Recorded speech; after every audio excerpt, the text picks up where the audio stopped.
আমি বলেছি না আমার লোক বলেছে? সো এটা কে বলেছে? ব্রেকিং নিউজ, তৃতীয় বিয়ে এবার অপু বিশ্বাসকেই বিয়ে করছেন সাকিব খান, সত্যি নাকি গুঞ্জন? যে খবর শুনে পুরো ইন্টারনেট কাঁপছে।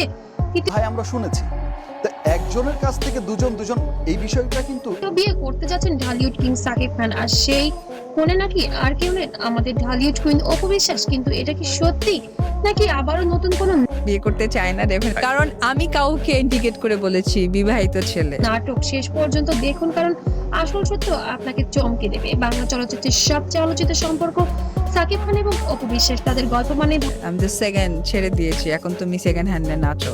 তা আমি চাই না এই কথা ভালোবাসা, ত্যাগ, কষ্ট আর অজানা রহস্য। আজ আবার সেই সম্পর্কে নতুন প্রশ্ন, তারা কি আবার এক হতে যাচ্ছেন? একটা সময় ছিল যখন এই দুজন শুধু পর্দায় নয় বাস্তবেও ছিলেন। যাই তো আমার হইলে কখনো আনম্যারিডই হবে, আদর ঠিক আমি যাকে করবো সে হচ্ছে সেকেন্ড ম্যাচ তার ওয়াইফ। একে অপরের সবকিছু, গোপনে বিয়ে, ভালোবাসার মুহূর্ত, একসাথে ভবিষ্যতের স্বপ্ন, কিন্তু সেই ভালোবাসা ছিল অনেকটাই আড়ালে। অপু বিশ্বাসের নিজের ক্যারিয়ারের পরিচয় সবকিছু ঝুঁকিতে ফেলে সাকিবের সাথে আজকে ডিভোর্সের মধ্যে দিয়ে অ্যাটলিস্ট আমার সার্টিফিকেট আমার কাছে আসতেছে যে ইয়েস আমি বিবাহিত ছিলাম। এই সম্পর্ক আগলে রেখেছিলেন। হঠাৎ একদিন সবকিছুই বদলে গেল, সামনে এলো গোপন সত্য। বিয়ে, সন্তান সব প্রকাশ্যে আসতেই সম্পর্কে শুরু হলো দূরত্ব, অভিমান, কষ্ট।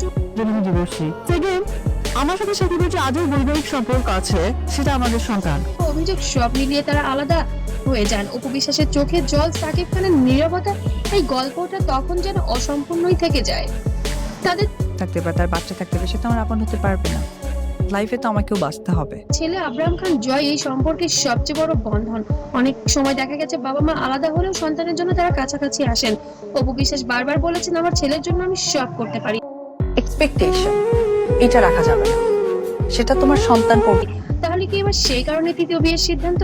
সম্প্রতি সোশ্যাল মিডিয়ায় ছড়িয়ে পড়ে সাকিব খান নাকি তৃতীয় বিয়ে করতে যাচ্ছেন, আর কোনে হিসেবে শোনা চলতেও না। আর যাদেরকে ঘিরে সব সময় বিগত ঝামেলাগুলো তৈরি হয়, সেটা হতে পারে হাজবেন্ড, হতে পারে যাচ্ছে অপু বিশ্বাসের নাম, গোপন কথা এবং পারিবারিক চাপ, নতুন করে সম্পর্ক ঠিক করার চেষ্টা, এই সব নিয়ে চলছে আলোচনা সমালোচনা। এখানে একটি গুরুত্বপূর্ণ বিষয়, এই খবরগুলো কোনো অফিসিয়াল বয়ফ্রেন্ড বা মনের মানুষ, পছন্দের মানুষ, এক্সপেকটেশন রাখা যাবে না। নিশ্চিতকরণ এখনো নেই। সাকিব খান বা অপু বিশ্বাস কেউই সরাসরি কিছু বলেননি, তবে মিডিয়ার অতিরঞ্জিত আলোচনা যেন এই বিষয়টিকে আরো বেশি আমার বিয়ের কাবিননামা তারা ছিনিয়ে নিয়েছে, সুতরাং আমি বললে বলতে পারতাম না আমি বিবাহিত। হাইলাইট করে ফেলেছে। ভালোবাসা কখনো শেষ হয় না, হয়তো দূরে সরে যায়, কিন্তু কোথাও না কোথাও তো থেকেই যায়। হয়তো এই গল্পের শেষ হয়নি, হয়তো আবারও শুরু হবে নতুন অধ্যায়, অথবা এটা শুধুই একটা গুজব যে সময়ের সাথে মিলিয়ে যাবে। কিন্তু একটা প্রশ্ন তো থেকেই যায়, যদি সুযোগ আসে। যাই হয়েছে হয়েছে, আমি তার অস্বীকার করছি না আর অস্বীকার করতে পারবো না, because I love my Son, of course আমার ওয়াইফ, অফকোর্স আমার ওয়াইফ। তারা কি আবার এক হতে পারবেন? আপনার মতামত কি? অপু বিশ্বাস কি আবার সাকিবের জীবনে ফিরবেন? সত্যি কি তারা তৃতীয় বিয়ে করছেন? কমেন্টে জানাতে ভুলবেন না। আর ভিডিওটি ভালো লাগলে অবশ্যই লাইক, কমেন্ট, শেয়ার করবেন এবং নতুন নতুন আপডেট পেতে অবশ্যই সাবস্ক্রাইব করে পাশে থাকবেন। আর পেজ থেকে দেখলে অবশ্যই ফলো দিবেন। সবাইকে অসংখ্য ধন্যবাদ।